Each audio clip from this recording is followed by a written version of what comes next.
কিছুক্ষণ পর একটা পুরনো বাড়ির সামনে এসে গাড়ি থামলো। গাড়ি থেকে নেমে বাড়ির ভিতরে গেলাম, কিন্তু ভিতরে ঢুকে আমি যেটা দেখলাম সেটা দেখে আমি পুরো অবাক হয়ে গেলাম। বাড়ির ভিতরে সব অস্ত্রে ভরা। মারিয়া পুরো বাড়িটার ভিতরে ঘুরে ঘুরে অস্ত্রগুলো দেখতে লাগলো। আমি তার সাথে সাথে দেখতেছি, আচ্ছা এগুলো এখানে রাখছেন কেন? কোথাও কি পাঠাবেন এগুলো? গতকাল বাহির থেকে লোক আসবে রাতে, ঠিক দাম পেলে ছেড়ে দিব। কারণ আব্বু আরো পাঠাবে কানাডা থেকে।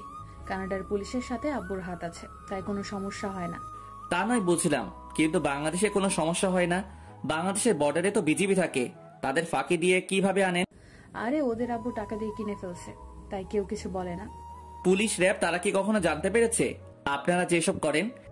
আমাদের এখানে পুলিশ র্যাব তারা এসেছে, আমাদের উপর আক্রমণ করেছে, কিন্তু কিছুই করতে পারেনি। উল্টো তাদের লোক কেউ মারা গেছে, আবার অনেকে আহত হয়েছে। এরপর থেকে আর আসে না ভয়ে। তবে এরপর সেনাবাহিনী আক্রমণ করে, তারা মাথার বুদ্ধি খাটিয়ে আক্রমণ চালায়।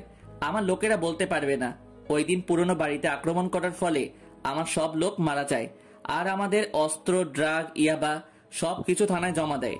তারপর জানতে পারলাম এটা নাকি আর্মি অফিসার রাসেল করেছে। তাকে অনেকবার আক্রমণ করার চেষ্টা করেছি, কিন্তু তার সাথে সেনাবাহিনী থাকার কারণে কিছুই করতে পারি নাই। আমাকে দুবার ধরেছে, কিন্তু আটকে রাখতে পারে নাই। কিছুদিন পর শুনি ওই আর্মি অফিসার তার পরিবার নিয়ে বাহিরে চলে গেছে। সেই আর্মি অফিসারটা যে আমি। এখনো চিনতে পারো নাই মারিয়া শিকদার? কিছুদিন ধৈর্য ধরো, দেখবে তোমাদের রাতের ঘুম হারাম হয়ে যাবে। মনে মনে বললাম, আপনি জানেন না ও কোন রাষ্ট্রে গেছে? শুনেছি আপনাদের বাহিরে লোকের সাথে হাত আছে। সে কোন রাষ্ট্রে গেছে সেটা কেউ বলতে পারবে না। মনে করেছি তার পরিবারকে আটকে তাকে ধরবো, কিন্তু তার আগেই দেশ থেকে পালিয়েছে। হঠাৎ মারিয়ার মোবাইলে একটা ফোন আসলো। আসসালামু আলাইকুম আব্বু, কেমন আছো? কিছু শোনা যাচ্ছে না। কি, তুমি কালকে বাংলাদেশে আসবে? ওখানে সব কাজ শেষ? ওপাশ থেকে, ঠিক আছে, আমি এয়ারপোর্টে লোক পাঠিয়ে দেব, তুমি কোনো চিন্তা করো না। ওকে, বাই। আবার বলল। মারিয়া ফোন কেটে সবাইকে বলল, ওই সবাই শোনো, আব্বু কালকে বাংলাদেশে আসবে আর 10টা গাড়ি নিয়ে এয়ারপোর্টে যাবে। আব্বুর বাসায় আসতে যেন কোনো সমস্যা না হয়। সবাই ঠিক আছে বলল। তারপর আরো কিছুদিন পুরনো বাড়ি থেকে বেরিয়ে আসলাম। মারিয়া ওদের লোকগুলোকে পাঠিয়ে দিল। তারপর মারিয়া একটা গাড়িতে উঠে ড্রাইভ করতে লাগলো, সাথে আমাকেও নিল। জানি না মারিয়া কোথায় যাচ্ছে। কিছুক্ষণ পর একটা পার্কের ভিতরে ঢুকলো। এটা ওই পার্কটা যেখানে আম্মু আর রাইসাকে নিয়ে এসেছি। গাড়ি পার্কিং করে ভিতরে ঢুকলাম। ভিতরে ঢুকে দেখি ওই দিনের মেয়েগুলো। তার মানে মারিয়া তার বান্ধবীদের কাছে এসেছে। মারিয়া তার বান্ধবীদের সাথে গিয়ে বসলো। আমি একটা জায়গায় দাঁড়িয়ে আছি। তখন মারিয়া বলল, ওই এদিকে আয়, কালকে আমাদের বাসায় তুই, কিন্তু এখনো নামটা জানা হলো না। এই যা, এখন কি নাম বলবো? দূর, একই নাম বললেই হলো। তখন আমি বললাম, জি আমার নাম মাহবুব হাসান, রাস্তার পোলাপাইন হাসান বলে ডাকে। ওই তোকে আমি এত কথা জিজ্ঞেস করছি, শুধু তোর নাম জানতে চাইছি। ওই তোকে আমি এত কথা জিজ্ঞেস করছি, শুধু তোর নাম জানতে চাইছি। এখন আমাদের পাশে বস, আগের কথা বললে মাথা ফাটিয়ে দিব। আমি আর কোনো কথা না বলে মারিয়ার পাশে বসলাম। তখন তার এক বান্ধবী বলল, কি রে মারিয়া, ছেলেটা কে রে? দেখতে তো মাশাআল্লাহ। ও, তোদের সাথে পরিচয় করে দিই, এই হচ্ছে হাসান আর হাসান, ওরা হচ্ছে আমার বান্ধবী। তার নাম হাসান, এটা বুঝলাম, তবে তার বাসা কোথায়? তোর সাথে পরিচয় কিভাবে? আসলে এই হাসান আমাকে কিছু সন্ত্রাসীদের হাত থেকে বাঁচিয়েছে। হাসানের আপন বলতে কেউ নেই, তাই ওকে আমাদের বাসায় নিয়ে আসছি। তাদের সাথে আড্ডা দিতে দিতে প্রায় বিকেল 4টায় বেজে গেছে। তারপর সবার থেকে বিদায় নিয়ে পার্ক থেকে বেরিয়ে গাড়ি নিয়ে একটা রেস্টুরেন্টে ঢুকলো। খাবার খেয়ে দুজনে মিলে গাড়ি নিয়ে ঘুরতে লাগলাম। মারিয়া শুধু বক বক করে যাচ্ছে, আমি শুধু হা বলে যাচ্ছি। হঠাৎ মারিয়া একটা জায়গায় গিয়ে গাড়ি থামালো। জায়গাটা দেখে আমি পুরো অবাক, কারণ জায়গাটা দেখতে অনেক সুন্দর। সূর্য মামার ডোবার আগ মুহূর্তে গাছপালা দেখতে অনেক সুন্দর লাগছে। হঠাৎ মারিয়া বলল, কি রে, এভাবে বাহিরে তাকিয়ে কি দেখছিস? বিকালের এই সময়টা অনেক সুন্দর লাগে, মনে কয় এখানে বসে কিছুক্ষণ আড্ডা দিতে। এই জন্যই তো এখানে গাড়ি থামিয়েছি। এবার নাম, দুজনে মিলে কিছুক্ষণ বসবো। আমি গাড়ি থেকে নেমে চারপাশে তাকিয়ে দেখি সব জোড়ায় জোড়ায় বসে আছে, এমন ভাবে জড়িয়ে ধরে আছে একজন আরেকজনকে মনে হয় ছেড়ে দিলে চলে যাবে। আমি আর মারিয়া একটা জায়গায় গিয়ে বসলাম।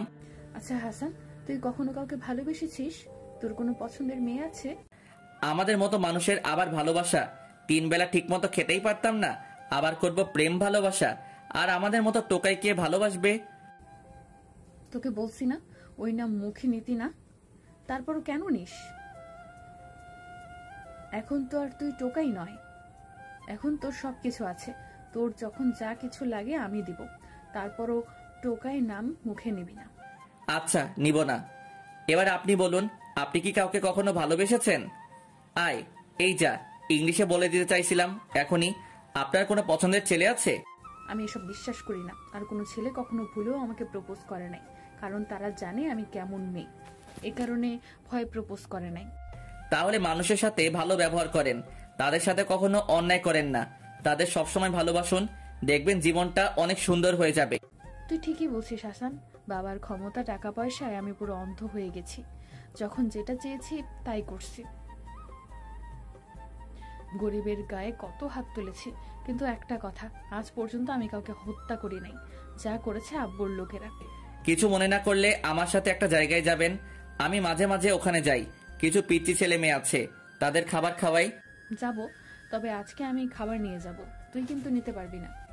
ওকে, ঠিক আছে, এখন চলুন। তারা হয়তো না খেয়ে ঘুমিয়ে গেছে। তারপর মারিয়া আর আমি একটা রেস্টুরেন্টে গিয়ে খাবার নিয়ে বসিতে চলে আসলাম। আমাকে আর মারিয়াকে দেখে সবাই আমাদের সামনে চলে আসলো। আমাকে দেখে সবাই জড়িয়ে ধরলো। আমার আর ওদের কাহিনী দেখে মারিয়া এক ধ্যানে তাকিয়ে আছে। তারপর সবাইকে এক জায়গায় বসালাম, আমি সবাইকে খাওয়াই দিচ্ছি। তখন মারিয়াও হাত ধুয়ে তাদের খাইয়ে দিতে লাগলো। মারিয়ার এমন কিছু দেখে অবাক হলাম, কারণ যে মেয়ে গরিবদের দেখতে পারতো না, আর সেই মেয়ে আমার সাথে বস্তিতে এসে ছোট ছোট ছেলে মেয়েদের খাইয়ে দিচ্ছে। আমার কাছে অনেক ভালো লাগছে। সবার খাওয়া দাওয়া শেষ হলে তাদের থেকে বিদায় নিয়ে আমি আর মারিয়া বাসায় চলে আসলাম। আমি আর মারিয়া তাদের সাথে খাবার খেলাম। বাসায় আসতে আসতে রাত 9টা বেজে গেছে। মারিয়া কোনো কথা না বলে নিজের রুমে চলে গেল। আমি আমার রুমে চলে আসলাম। ওয়াশরুমে ঢুকে ফ্রেশ হয়ে বিছানায় শুয়ে বালিশের নিচ থেকে মোবাইলটা বের করে চালু করলাম। তারপর প্রধানকে ফোন দিলাম। আসসালামু আলাইকুম স্যার, কেমন আছেন? আলহামদুলিল্লাহ, ভালো আছি। তোমার তো আজকে কোনো খবর নেই। আমি তো অনেক চিন্তায় পড়ে গেছিলাম। সারাদিন কোথায় ছিলে? আসলে স্যার, আমি আজকে সারাদিন মারিয়ার সাথেই ছিলাম। ওর সাথে নানান জায়গায় গেছি, তাই আর বাসায় আসা হয়নি। তবে স্যার, একটা গুড নিউজ আছে। আরমান শিকদার কালকে বাংলাদেশে আসছে।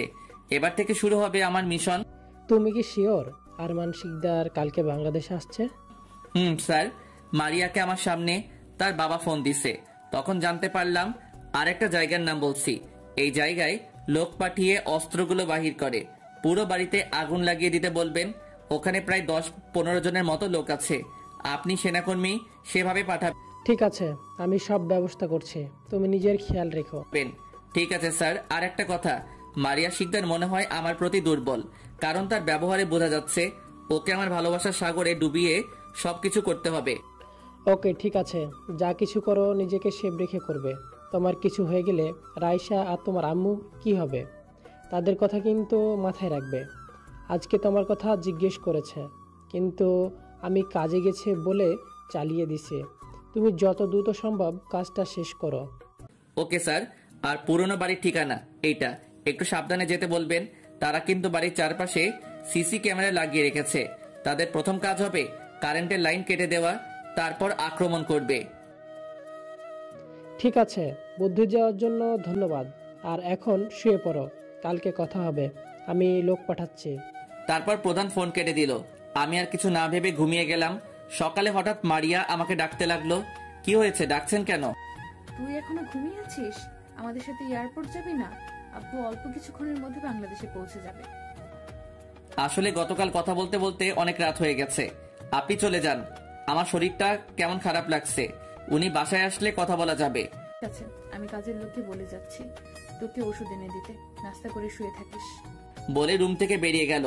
আসলে আমি নিজে যেতে চাইনি, কারণ রাইসা আর আম্মুর সাথে কথা বলবো। আম্মু আর রাইসার কথা মনে পড়ছে অনেক। বিছানা থেকে উঠে দরজা বন্ধ করে দিলাম। এখন মারিয়া আর আমি ছাড়া কেউ আমার দরজা খুলতে পারবে না। আর রুমের ভিতরে কথা বললে বাহিরে কোনো শব্দ যায় না। মোবাইল বের করে রাইসার মোবাইলে ফোন দিলাম। ফোন দেওয়ার সাথে সাথে ধরলো। হয়তো আমার ফোনের আশায় বসে আছে। কিরে রাইসা, কেমন আছিস? আম্মু কেমন আছে? আম্মু কোথায়? তোকে ছাড়া ভালো লাগে না ভাইয়া। আম্মু সারাদিন তোর জন্য চিন্তা করে। তুই কেমন আছিস ভাইয়া? আলহামদুলিল্লাহ, আমিও ভালো আছি। আর আমার জন্য চিন্তা করিস না। আল্লাহর রহমতে তোর আর আম্মুর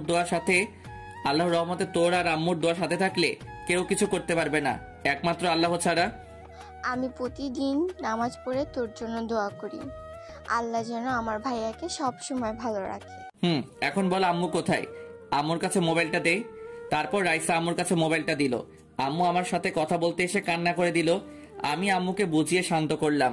কিছুক্ষণ আম্মুর সাথে কথা বলে ওয়াশরুমে চলে গেলাম। ফ্রেশ হয়ে বিছানায় বসতেই দরজায় টোকা পড়লো। আমি দরজা খুলে দেখি বাসার কাজের লোক আমার জন্য নাস্তা আর সাথে ওষুধ নিয়ে আসছে। তাদের থেকে নাস্তা নিয়ে দরজা বন্ধ করে দিলাম। বিছানায় বসে নাস্তা খেয়ে নিলাম আর ওয়াশরুমে গিয়ে ওষুধগুলো ফেলে দিলাম। হঠাৎ মনে হলো প্রধানকে ফোন দেওয়ার কথা। গতকাল রাতে কি মিশন ঠিক মতো হয়েছে তা জানার জন্য প্রধানকে ফোন দিলাম। আসসালামু আলাইকুম স্যার, কেমন আছেন? আর গতকাল রাতের মিশন সাকসেসফুল হয়েছে? আলহামদুলিল্লাহ ভালো আছি। আর গতকাল রাতে তোমার কথা মতো আক্রমণ করা হয়েছে, তবে আমাদের লোক কিছু আহত হয়েছে। তারা হাসপাতালে আছে। তাদের সবগুলো লোক মারা গেছে। পুরো বাড়িতে আগুন লাগিয়ে দেওয়া হয়ে গেছে। ও ঠিক আছে, কিন্তু সকালবেলা মারিয়া তো আমাকে কিছু বলে নাই, নাকি এখনো খবর পাইনি? সেটা হবে। ঠিক আছে, পরে কথা হবে। নিজের খেয়াল রেখো। আল্লাহ হাফেজ। প্রধান ফোন কেটে দেওয়ার পর বিছানায় শুয়ে ভাবতে লাগলাম, মারিয়া কি এখনো খবর পাইনি? খবর পাবে কিভাবে? তাদের লোক তো সবগুলোকে মেরে ফেলেছে। হঠাৎ কে যেন দরজায় টোকা দিল। আমি মোবাইল বন্ধ করে সেফ মতো রেখে দরজা খুলে দিলাম। দরজা খুলে দেখি মারিয়া দাঁড়িয়ে আছে। চোখ দেখে বোঝা যাচ্ছে অনেক রেগে আছে। আপনার আব্বু এসেছে। আর আপনার চোখ এমন লাল হয়ে আছে কেন? গতকাল রাতে আমাদের পুরনো বাড়িতে কারা জানি আক্রমণ করেছে। আমাদের সব লোক মারা গেছে। আবার পুরো বাড়িতে আগুন লাগিয়ে দিয়েছে। ওই বাড়িতে আমাদের প্রায় 1 কোটি টাকার অবৈধ জিনিস ছিল। এর আগে আর্মি অফিসার রাসেল বর্ডারের পাশে পুরনো বাড়িতে আগুন লাগিয়ে দিছে। ওখানে প্রায় 2 কোটি টাকার অবৈধ মালামাল ছিল। এখন আমার মনে হয় আর্মি অফিসার রাসেল মনে হয় বাংলাদেশে আছে। কি বলছেন আপনি? প্রায় 3 কোটি টাকার মালামাল আগুনে পুড়িয়ে দিছে। এই আর্মি অফিসার মনে হয় অনেক চালাক। সে এমন ভাবে কাজ করে আপনারা কেউ বলতে পারেন না। আমারও তাই মনে হয়, কিন্তু ওকে যদি একবার ধরতে পারি আমি নিজের হাতে খুন করব। আমাকে এখনো চিনতে পারে নাই ওই আর্মি অফিসার। আচ্ছা, এসব নিয়ে পরে ভাবা যাবে। এখন বলেন আপনার আব্বু কোথায়? আমাকে ওনার সাথে পরিচয় করিয়ে দিবেন না? এখন করব না, কারণ আব্বুর এখন মাথা গরম আছে। আমি এসেছি তোকে দেখতে। তুই সকালে বলেছিলি তোর শরীর খারাপ, তাই তোকে দেখতে আসলাম। এখন এখন কি তোর অবস্থা? আলহামদুলিল্লাহ, আমি এখন ভালো আছি। কাজের লোক ওষুধ দিয়ে গেছে। ঠিক আছে, এখন শুয়ে থাক। আর একটা কথা, তোর কাছে কি মোবাইল আছে? না, আমার কাছে কোনো মোবাইল নেই। থাকলে তো আপনার কাছে ফোন দিয়ে খোঁজ খবর নিতাম। ঠিক আছে, বিকেলে তোকে নিয়ে মার্কেটে যাব, তখন একটা কিনে দেব। বলে মারিয়া চলে গেল। আপনারা কি ভাবছেন আমি মারিয়ার প্রেমে পড়ে গেছি? তাহলে ভুল ভাবছেন। আমি ওকে আমার প্রেমে ফাঁসিয়ে আমার বোনের শরীর থেকে যতটুকু রক্ত ঝরিয়েছে আমিও তার শরীর থেকে ততটুকু রক্ত ঝরাবো। এখন থেকে দেখবেন আমি রাসেল কি করি। মাত্র তো 2টা বাড়িতে আগুন দিছি। তোদের সব আস্তানার একবার খবর পাই, সবগুলোতে আগুন লাগিয়ে দিব। তারপর তোদের আইনের আওতায় আনবো। বিকেলে ঘুমিয়ে আছি, হঠাৎ মারিয়া আমার রুমে এসে ডাকতে লাগলো, আই হাসান হোট, তোকে নিয়ে বাইরে যাব। আপনি রেডি হয়ে একটু নিচে দাঁড়ান, আমি ফ্রেশ হয়ে আসছি। মারিয়া ঠিক আছে বলে রুম থেকে বেরিয়ে গেল। আমি বিছানা থেকে নেমে ওয়াশরুমে ঢুকে ফ্রেশ হয়ে একটা জামা গায়ে দিয়ে রুম বেরিয়ে বাসার বাইরে চলে আসলাম। কিছুক্ষণ পর মারিয়া বেরিয়ে আসলো। তাকে দেখে তো আবার প্রেমে পড়ে গেলাম। হায় হায়, এটা আমি কি বলছি? তাহলে আমার বোনের রক্তের প্রতিশোধ নিব কিভাবে? তো যাই হোক, মারিয়া এসে নিজের গাড়িতে উঠলো। তার লোকেরা তার সাথে আসতে চাইলে মারিয়া মানা করে। আমি মারিয়ার সাথে গাড়ির সামনে বসলাম। মারিয়া প্রথমে একটা মার্কেটে গেল। মার্কেট থেকে একটা দামি মোবাইল কিনে দিল। তারপর এখানে ওখানে ঘোরাঘুরি করে রাত 10টায় বাসায় গেল। এইভাবে দেখতে দেখতে আরো কিছুদিন চলে গেল। মারিয়া এখন আমার প্রতি দুর্বল। প্রতিদিন আমাকে সকালে এসে ঘুম থেকে উঠায়, আমার জন্য চা নিয়ে আসে, আমার অনেক কেয়ার করে, আমাকে নিয়ে বিভিন্ন জায়গায় ঘুরতে যায়। মারিয়া আমাকে কিছু একটা বলতে চায়, কিন্তু ভয়ে বলতে পারে না। ও, আপনাদের তো বলতে ভুলে গেছি, এর ফাঁকে আরমান শিকদারের সাথে মারিয়া আমাকে পরিচয় করিয়ে দিছে এবং আমি যে মারিয়াকে সন্ত্রাসীদের হাত থেকে রক্ষা করেছি সেটাও বলেছে।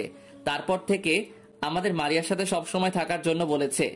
প্রথম প্রথম আরমান শিকদারের মাথা গরম ছিল, এখন সব ঠিকঠাক আছে। তবে আর্মি অফিসার রাসেলকে মারার অনেক প্ল্যান করেছে, কিন্তু তাকে কোথাও খুঁজে পায় না। সে কোথায় একমাত্র পাঠক পাঠিকারা জানে। বিকালে একটা পার্কে মারিয়া আর আমি বসে আছি। তখন মারিয়া বলল, হাসান, তোমাকে একটা কথা বলবো প্লিজ।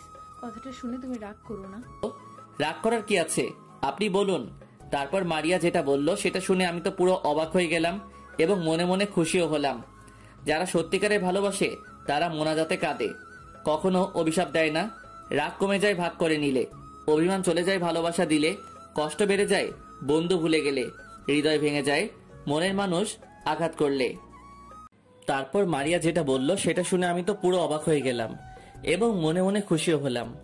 মারিয়া আমার সামনে হাঁটু গেড়ে বসে বলতে লাগলো, যেদিন তুমি আমাকে সন্ত্রাসীদের হাত থেকে বাঁচিয়েছো সেদিন তোমাকে আমার অনেক ভালো লাগে। এই ভালো লাগা থেকে কখন যে তোমাকে ভালোবেসে ফেলেছি আমি নিজেও বলতে পারবো না।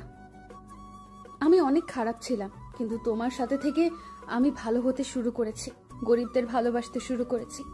আমি চাই সারা জীবন তোমার পাশে থাকতে। প্লিজ হাসান, তুমি আমাকে ফিরিয়ে দিও না। আমি তোমাকে এই কয়দিনে অনেক ভালোবেসে ফেলেছি। I love you Hasan. একটা গোলাপ ফুল হাতে নিয়ে বলল, আমি তো মনে মনে অনেক খুশি, পাখি নিজে এসে ধরা দিয়েছে। এখন থেকে দেখবে মারিয়া শিকদার কষ্ট কাকে বলে। এই দিনের জন্য এতদিন অপেক্ষা করছি। এবার আমি বললাম, এটা আপনি কি বলছেন? আপনার মাথা ঠিক আছে? কোথায় আপনি আর কোথায় আমি? রাস্তা থেকে তুলে এনে বাসায় থাকতে দিচ্ছেন, আর আপনার বাবা এটা কখনো মেনে নিবে না। তার চেয়ে বরং আপনি আমাকে ভুলে যান, আমার থেকে আপনি ভালো ছেলে পাবেন। আমার তোমার থেকে ভালো ছেলে দরকার নেই, আমি তোমাকেই চাই। আর বাবার কথা বলছো? বাবা আজ পর্যন্ত আমার কোনো কিছু অপূর্ণ রাখেনি। তুমি প্লিজ আমাকে ভালোবাসো। আমিও আপনাকে ভালোবেসে ফেলেছি, কিন্তু আপনি অনেক বড় লোক। যদি ভালোবাসার কথা বলি তাহলে আপনি আমাকে বাসা থেকে বের করে দিবেন, তাই ভয়ে আপনাকে বলি নাই। আরে পাগল, এখানে ভয় পাবার কি আছে? এখন থেকে আপনি করে বলবে না, তুমি করে বলবে এবং নাম ধরে রাখবে। তখন আমি বললাম, আচ্ছা ঠিক আছে, তাহলে চলো বাসায় চলে যাই। আরো কিছুক্ষণ থাকি। আজকে আমি অনেক খুশি। তোমাকে আমার মনের কথা খুলে বলেছি এবং তোমাকে আপন করে ফেলেছি। এখন আমাকে একটা কিস করো। আমি বললাম, এখন এসব কিছুই হবে না, যা কিছু হবে বিয়ের পর। এখন বাসায় চলো। ঠিক আছে চলো। এতক্ষণ কোথায় ছিলে? বাবা, হাসানের হাতে কোনো ফোন নেই, তাই ওকে একটা ফোন কিনে দিতে মার্কেটে গিয়েছিলাম। ঠিক আছে, এখন ফ্রেশ হয়ে আয়, সবাই মিলে খাবার খাবো। মারিয়া ঠিক আছে বলে তার রুমে চলে গেল। আমি আমার রুমে চলে আসলাম। আরমান শিকদার লোক লাগিয়ে রাখছে ওই আর্মি অফিসারকে খুঁজে বের করার জন্য। আমি ফ্রেশ হয়ে নিচে গেলাম, দেখি মারিয়া আর আরমান শিকদার আমার জন্য খাবার টেবিলে বসে আছে। আমি একটা চেয়ার টেনে বসলাম, সবাই খাবার খেতে লাগলাম। তখন মারিয়া তার বাবাকে বলল, বাবা, আমি জানি তুমি আজ পর্যন্ত আমাকে কোনো কিছুর অভাব দাওনি। যখন যা চেয়েছি তাই পেয়েছি। আজ তোমার কাছে আরেকটা জিনিস চাইবো, তুমি কিন্তু মানা করতে পারবে না। আমি কখনো তোকে অভাব কি জিনিস তা বুঝতে দেইনি, তা যা চেয়েছিস তাই এনে দিছি। এবার বল তুই কি চাস, আমি তোকে এনে দিব। বাবা, আমি হাসানকে ভালোবাসি, আমি ওকে বিয়ে করতে চাই। তুমি কিন্তু দিবে বলছো? আমি মারিয়ার কথা শুনে অবাক হয়ে গেলাম। মেয়েটা এত তাড়াতাড়ি তার বাবার কাছে বলে দিবে? আমি তো ভাবতেই পারিনি। আরমান শিকদার বলল, এটা তুই কি বলছিস? তুই ওকে নিয়ে সুখে থাকতে পারবি? ওর তো মা বাবা কেউ নেই, একটা এতিম ছেলেকে তুই ভালোবাসলি? এটা আমি কখনো মেনে নিতে পারবো না। বাবা, তুমি কিন্তু বলছো দিবে, আর ওর কেউ নেই তো কি হয়েছে? তুমি তো আছো। আর আমি জানি হাসান অনেক ভালো ছেলে, ও আমাকে কখনো কষ্ট পেতে দিবে না। প্লিজ বাবা, তুমি রাজি হয়ে যাও, আমি আর তোমার কাছে কিচ্ছু চাই না। তুই কি করে ভাবলি আমি তোকে কষ্ট দিব না? তোদের ধ্বংস করার জন্য এসেছি, মনে মনে বললাম। তখন আরমান শিকদার বলল, ঠিক আছে, তুই যখন বলছিস আমি রাজি। তবে এখন তোদের বিয়ে হবে না, কারণ 1 মাস পরে আমাদের একটা ডিল আছে। ওটা যদি পাই তাহলে আমাদের সাথে যা ক্ষতিপূরণ হয়েছে তা পুষিয়ে আসবে। ঠিক আছে আব্বু, আমরা না হয় ডিলটা পাওয়া পর্যন্ত অপেক্ষা করব। তুমি কি বলো হাসান? আমি বললাম, আমি আর কি বলবো, তোমরা যা বলবে তাই হবে। তারপর খাওয়া দাওয়া করে রুমে চলে আসলাম। রুমে এসে ভাবতে লাগলাম, বিয়ে আমি তোকে কখনো করব না, তার আগে তোদের অবৈধ ব্যবসা ধ্বংস করব। হঠাৎ মারিয়া রুমে আসলো। রুমে এসে দরজা বন্ধ করে দিয়ে আমার পাশে বিছানায় শুয়ে পড়লো। তখন আমি বললাম, তুমি আমার রুমে কেন? কেউ দেখলে কি ভাববে? কেউ দেখবে না, সবাই ঘুমিয়ে গেছে। আমি তোমার সাথে ঘুমাবো, আমার একা রুমে ভালো লাগছে না। আমি বললাম, এখন আমাদের বিয়ে হয়নি, আর আমি বিয়ের আগে তোমার সাথে কিছু করতে চাই না। তুমি প্লিজ রুম থেকে বেরিয়ে যাও। বিয়ে হয়নি তো কি হয়েছে? বিয়ে তো একদিন হবে। আর এখন তুমি আমাকে কিস করবে, বিয়ের পর বাকিটা করবে। আমি বললাম, আমি এটা করতে পারবো না, বিয়ের আগে এসব কিছু হারাম। আমি কোনো কথা শুনতে চাই না, বিয়ে তো একদিন হবে, আর আমরা তো খারাপ কিছু করতে চাই না। প্লিজ শুধু একটা বার কিস করব, এর থেকে বেশি কিছু করব না। আমি বললাম, আয়। মারিয়া আমার ঠোঁটের সাথে ঠোঁট এক করে দিল। আমি অনেক ছোটাছুটি করছি, কিন্তু মারিয়া আমাকে শক্ত করে ধরে কিস করতে লাগলো। 2 মিনিট কিস করে ছেড়ে দিয়ে রুম থেকে দৌড় দিয়ে বেরিয়ে গেল। আমার থেকে ভালোই লাগছে, জীবনে প্রথম কোনো মেয়ে আমাকে কিস করছে। ভালো লাগলে হবে না, আমাকে মিশন কমপ্লিট করতে হবে। মোবাইলটা বের করে চালু করলাম, তারপর প্রধানকে ফোন দিলাম। প্রধান ফোন ধরার পর আমি বললাম, আসসালামু আলাইকুম স্যার, কেমন আছেন? আলহামদুলিল্লাহ ভালো আছি। তুমি কেমন আছো? আর কতটুকু পর্যন্ত আগালে? তোমার আম্মু আর বোন তোমার জন্য চিন্তা করছে? আমি ভালো আছি। আপনি বোন আর আম্মুকে কিছুদিন বুঝিয়ে রাখুন, কিছুদিনের মধ্যে সবকিছু আয়ত্তে নিয়ে আসবো। আর আরমান শিকদার আজকে বলেছে কানাডা এর মাফিয়ার সাথে তার নাকি একটা ডিল হবে। যদি ডিলটা পেয়ে যায় তাহলে নাকি আগে তাদের যা ক্ষতি পূরণ হয়েছে সবকিছু পুষিয়ে আসবে। তাহলে আমার মনে হয় অনেক বড় ডিল হবে। আমাদের যেভাবেই হোক এটা ডিলটা যেন আরমান শিকদার না পায় সে ব্যবস্থা করতে হবে। তাহলে আমাদের এখন থেকে সব প্ল্যান করতে হবে, যেই করে হোক ওই সময় আমাদের ওদের উপর আক্রমণ করতে হবে। আর ডিলটা কোথায় হবে তুমি আমাকে সব তথ্য দিবে, আমরা আগে থেকে কাজ শুরু করে দেব, যাতে তাদের সহজে ধরতে পারি। আমি বললাম, ওকে ঠিক আছে, আমি সবকিছু জানার পর আপনাকে ফোন করে সব বলবো। এখন আমাদের আরমান শিকদারের আরো কিছু অবৈধ কলকারখানায় আক্রমণ করতে হবে।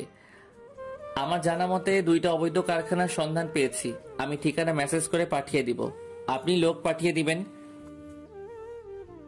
ঠিক আছে, তুমি পাঠিয়ে দাও, আমি সব ব্যবস্থা করছি। এখন রাখি, কেউ দেখলে সমস্যা হয়ে যাবে তোমার।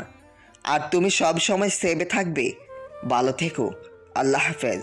প্রধানের সাথে কথা বলে আমি মেসেজের ঠিকানা পাঠিয়ে দিলাম, তারপর মোবাইল বন্ধ করে ঘুমিয়ে পড়লাম। সকালে ঘুম থেকে উঠতে হঠাৎ বুকের উপর ভারী কিছু অনুভব করলাম। চোখ খুলে দেখি মারিয়া আমাকে জড়িয়ে ধরে শুয়ে আছে। আমি একটু লড়তেই মারিয়া ঘুমটা ভেঙে গেল। তখন আমি বললাম, কি ব্যাপার, তুমি কোন সময় আসলে আর আমাকে জড়িয়ে ধরে শুয়ে আছো কেন?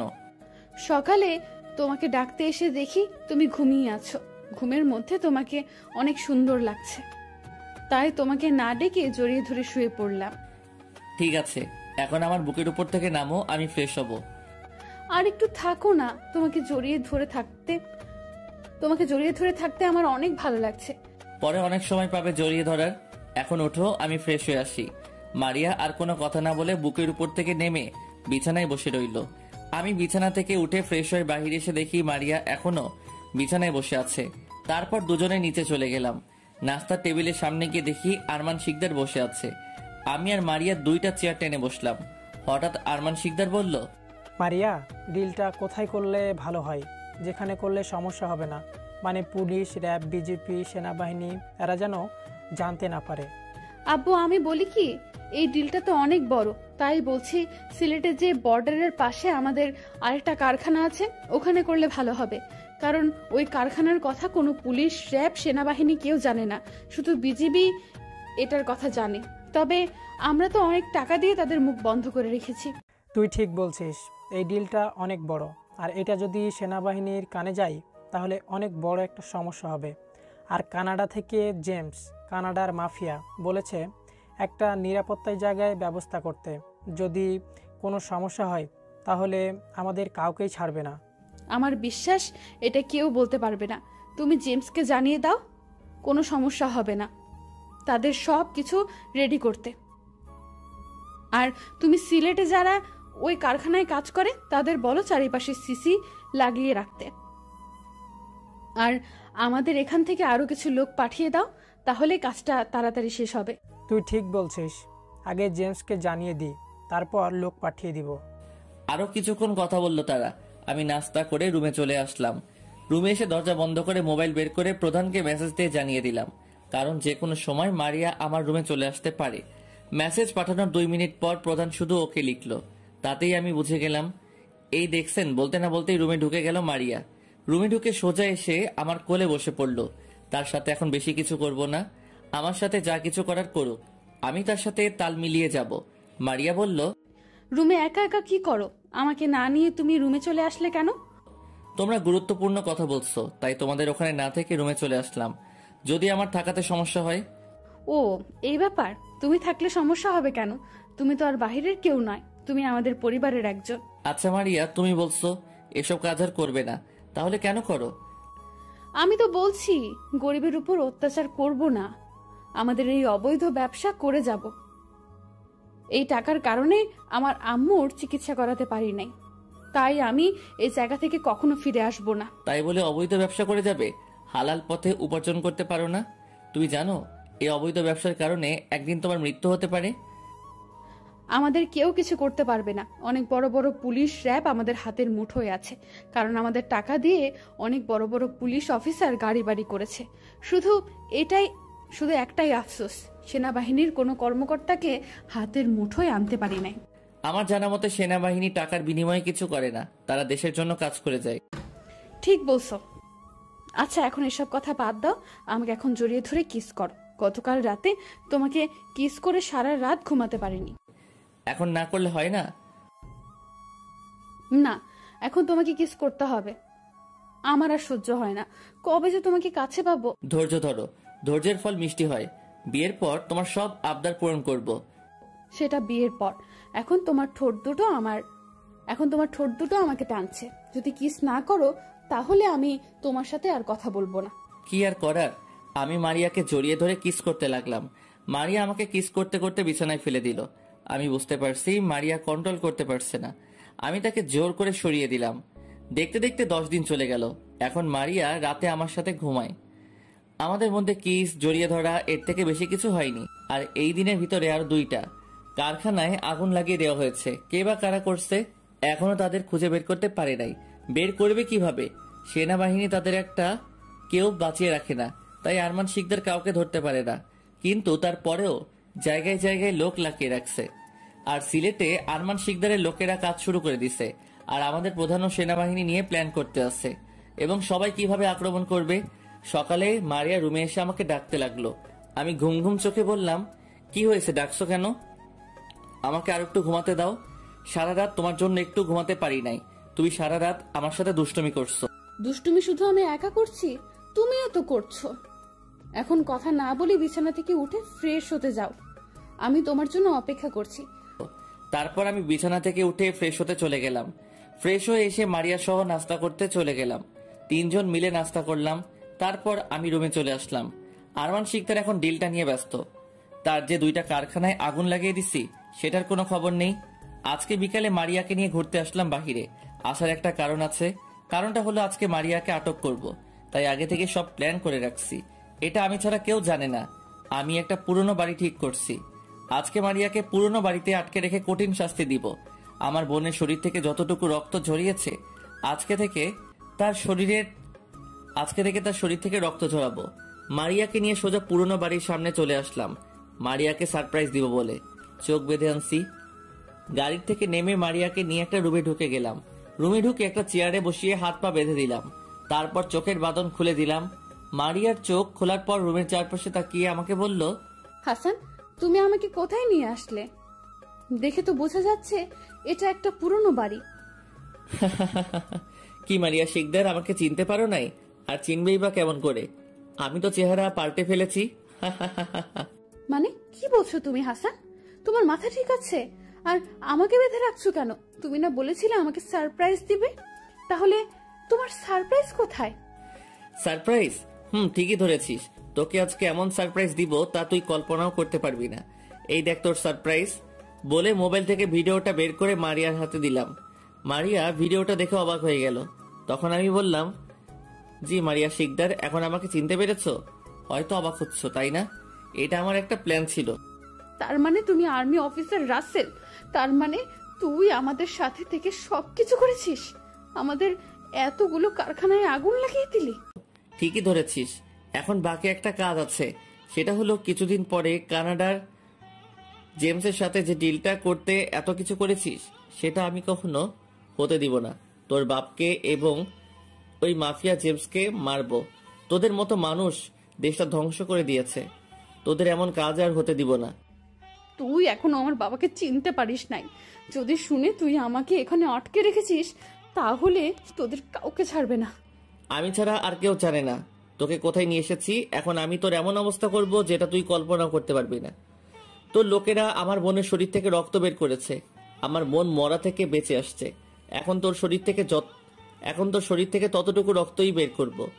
আমি আমার বক্সটা বের করে একটা ছুরি বের করলাম, তারপর মারিয়ার হাতে একটা টান দিলাম। চিরচির করে রক্ত বের হওয়া শুরু করলো। 2 হাতে ছুরি দিয়ে কেটে দিলাম এবং পায়ের তালুতে কেটে দিলাম।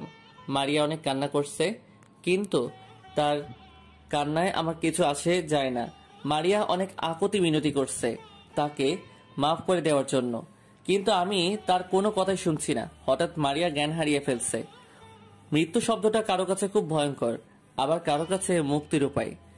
সময়ের পরিবর্তনে রাগ অভিমান কমে যায়, কিন্তু কারো দেয়া আঘাতের দাগগুলো থেকে যায়। হঠাৎ মারিয়া জ্ঞান হারিয়ে ফেলছে।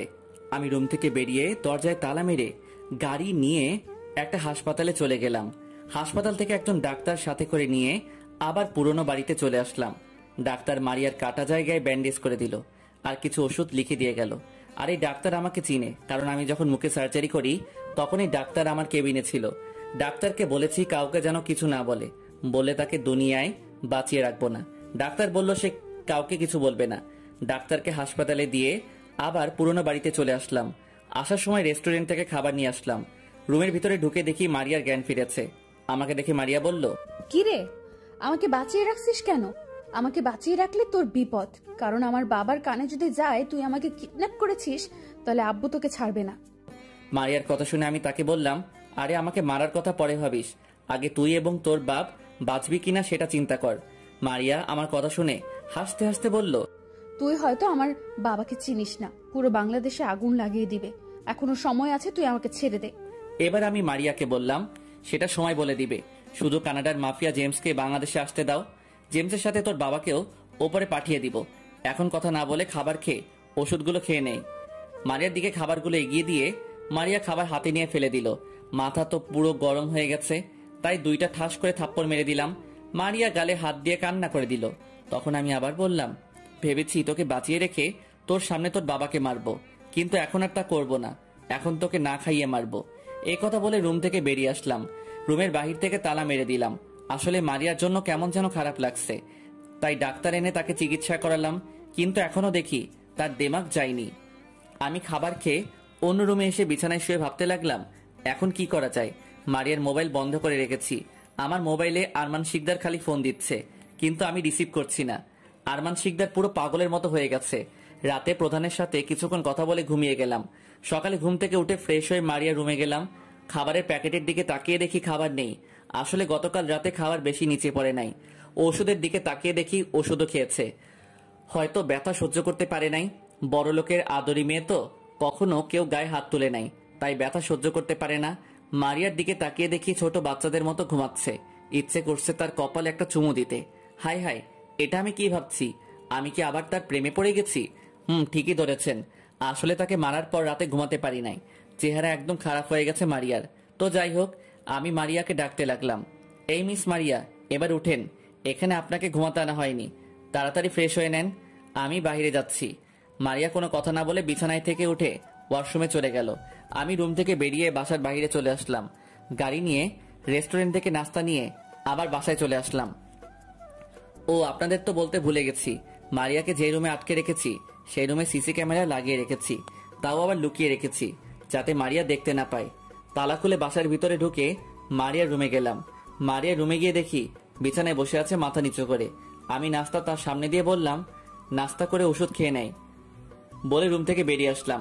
মারিয়া কেমন করে যেন আমার দিকে তাকিয়েছিল। দেখতে দেখতে 10 দিন চলে গেছে। মারিয়াকে আর একটা টোকা দিলাম না। সারাদিন মনমরা হয়ে থাকে, আর আমি বাহিরে গেলে সবসময় ছদ্মবেশে বের হতাম। আরমান শিকদার পুরো বাংলাদেশের 64 জেলায় লোক লাগিয়ে রেখেছে তার মেয়েকে খুঁজে বের করার জন্য। এই 10 দিন আমি মারিয়ার প্রতি দুর্বল হয়ে গেছি। তাকে আবার ভালোবেসে ফেলেছি। মারিয়াকে যেভাবে বলি সেইভাবে চলে। এর ফাঁকে প্রধানের সাথে কথা হয়েছে। তাকে আমি বলি নাই যে আমি মারিয়াকে কিডন্যাপ করছি। যদি প্রধান জানতে পারে আমি মারিয়াকে কিডন্যাপ করছি তাহলে প্রধান বলবে তাদের হাতে মারিয়াকে দিয়ে দিতে। আজকে আমি হাসপাতালে এসে গায়ের কিছু জায়গায় ব্যান্ডেজ করে আরমান শিকদারের বাসায় গেলাম, কারণ আরমান শিকদার যেন বুঝতে পারে সন্ত্রাসীরা আমাকে অনেক মেরেছে। আমাকে দেখে আরমান শিকদারের লোকেরা ঘেরাও করে ফেলছে। আরমান শিকদার ভিতর থেকে আমার সামনে এসে বলল, কি রে, তোর এই অবস্থা কেন? আর আমার মেয়ে কোথায়? আমরা একটা পার্কে ঘুরতে গিয়েছিলাম। হঠাৎ কিছু লোক আমাদের সামনে এসে আমাকে আর আপনার মেয়েকে ধরে নিয়ে যায়। আমাদের একটা পুরনো বাড়ি নিয়ে যায় আর আমাকে অনেক মেরেছে। গতকাল আমাকে রাস্তায় ফেলে চলে যায়। কিছু লোক আমাকে হাসপাতালে নিয়ে যায়। এরপর আজকে হাসপাতাল থেকে সোজা আপনার বাসায় আসি। আমার কথা শুনে আরমান শিকদারের মাথা খারাপ হয়ে যায়। তখন আমাকে বলল, তুই কি জায়গাটা চিনতে পারছিস? কোথায় তোদের নিয়ে গেছে? তুই শুধু একবার জায়গাটার নাম বল। ওই সন্ত্রাসীরা আমাদের চোখ বেঁধে নিয়ে গেছে, তাই জায়গাটা চিনতে পারি নাই।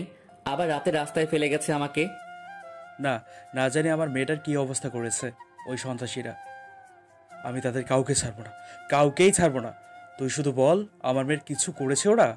সেটা আমি বলতে পারবো না, কারণ আমাকে তারা অন্ধকার একটা রুমে নিয়ে গেছে। মারিয়াকে আমি দেখতে পাইনি। ঠিক আছে, তুই রুমে যা, আমি দেখতে আসি। আমার মেয়েকে কোথাও আটকে রাখতে পারবে না, কোথাও আটকে রাখতে পারবে না। আমি ওই সন্ত্রাসীদের খুঁজে বের করব। আমি কোনো কথা না বলে আমার রুমে চলে আসলাম। রুমে এসে মোবাইলটা বের করে রাফিকে ফোন দিলাম। আসলে আমি এখন আরমান শিকদারের সাথে থাকবো, তাই রাফিকে পুরনো বাড়িতে রেখে আসছি মারিয়াকে দেখে রাখার জন্য। রাফি কল রিসিভ করার পর আমি বললাম, কি রে, কি করিস? মারিয়া কি খাবার খেয়েছে? তোর সাথে কোনো খারাপ ব্যবহার করে? আর এখন কি তোর সাথে কোনো খারাপ ব্যবহার করেনি তো? আর এখন কি করে মারিয়া? আমি অন্য রুমে বসে আছি। মারিয়া খেয়ে ওষুধ খেয়েছো? আর আমার সাথে কোনো খারাপ ব্যবহার করে না। ঠিক আছে, ওর যখন যা দরকার হয় তুই তাকে এনে দিস, আর সবসময় ওর খেয়াল রাখিস। বাহিরে গেলে তালা মেরে যাস। ওটা নিয়ে তোকে ভাবতে হবে না, আমি সব সময় ওর খেয়াল রাখবো। আরো কিছুক্ষণ কথা বলে বিছানায় শুয়ে পড়লাম। হঠাৎ আরমান শিকদার আমার রুমে আসলো। আমি বিছানা থেকে উঠে বসলাম। তখন আরমান শিকদার বলল, তুমি বাসায় থাকো, আমরা সবাই সিলেট যাচ্ছি। জেমস বলেছে আজ রাতে বাংলাদেশ আসবে। এয়ারপোর্ট থেকে আমার লোক তাকে সিলেটে নিয়ে যাবে। তোমার যখন যা কিছু লাগে কাজের লোককে বলবে, তারা তোমাকে সব কিছু এনে দেবে। ঠিক আছে, কিন্তু মারিয়ার ব্যাপারে কিছু ভাবলেন না? ওকে সন্ত্রাসীদের হাত থেকে বাঁচাবেন না? তখন আরমান শিকদার বলল, আগে ডিলটা হাতে পেয়ে নি, তারপর মারিয়াকে খুঁজবো। কারণ এই ডিলটা হাতছাড়া হলে রাস্তায় নামতে হবে আমাদের। তার মানে আপনার কাছে মেন চাইতে ডিলটা বড়। ওকে যদি সন্ত্রাসী মেরে ফেলে তাহলে আপনার একটু কষ্ট হবে না? তখন আরমান শিকদার বলল, ওকে মেরে ফেললে আমার একটুও কষ্ট হবে না, কারণ মারিয়া আমার মেয়ে না। আমার এই টাকার জন্য আমার বউকে নিজের হাতে খুন করেছি। আর মারিয়ার বাবা মাকে তো আমি জানি না। মারিয়াকে রাস্তায় পেয়েছি, এরপর বাসায় এনে ওকে লালন পালন করি আমি। আর ওকে আমার নিজের মতো করে লালন পালন করেছি, তাই তো সে এত অহংকারী হয়েছে। আমি আরমান শিকদারের কথা শুনে পুরো অবাক হয়ে গেলাম। টাকার জন্য নিজের স্ত্রীকে মেরে ফেলছে, আর মারিয়া তার মেয়ে না, তাই তো মারিয়া এত অহংকারী হয়েছে। তখন আরমান শিকদার বলল, ঠিক আছে, তুমি থাকো, আমি গেলাম। এই কথা বলে আরমান শিকদার রুম থেকে বেরিয়ে গেল। হঠাৎ মোবাইলটা হাতে নিয়ে আমি তো অবাক হয়ে গেলাম, কারণ রাফি এখনো ফোন কাটে নাই। আমি মনে করছি রাফি ফোন কেটে দিছে। আমি হ্যালো বলার সাথে সাথে ওপাশ থেকে কান্নার আওয়াজ আসছে। ঠিকই ধরেছেন, মারিয়া কান্না করছে। তখন আমি বললাম, কি ব্যাপার, তুমি কান্না করছো কেন? কি হয়েছে তোমার? রাফি কিছু বলেছে? তখন মারিয়া কান্না করতে করতে বলল, রাসেল, তুমি একটু এখানে আসবে প্লিজ, অল্প কিছুক্ষণের জন্য। ঠিক আছে, আমি এখনই আসছি, তুমি কান্না করো না। আমি ফোন কেটে রুম থেকে বেরিয়ে কাজের লোককে বলে বাসা থেকে বেরিয়ে আসলাম। একটা রিক্সা নিলাম। রাফিকে একটা জায়গার কথা বললাম ওখানে গাড়ি নিয়ে আসার জন্য। কিছুক্ষণ পর সেই জায়গায় পৌঁছে গেলাম। আমি গিয়ে দেখি রাফি আমার আগে এসে গাড়ি নিয়ে দাঁড়িয়ে আছে। রিক্সার ভাড়া মিটিয়ে রাফির কাছে গেলাম। রাফির কাছে গিয়ে তাকে বললাম, কিরে, মারিয়া কান্না করছে কেন? তখন রাফি বলতে লাগলো, আসলে তোর সাথে কথা বলে মোবাইল পাশে রেখে শুয়েছিলাম। আমি মনে করেছি তুই ফোন কেটে দিছস, কিন্তু হঠাৎ মোবাইলে তোর আর আরমান শিকদারের কথা শুনতে পাই, কারণ লাউড স্পিকার ছিল। আমি তোদের কথা শুনতে শুনতে হঠাৎ রুমের দরজার দিকে চোখ যাই।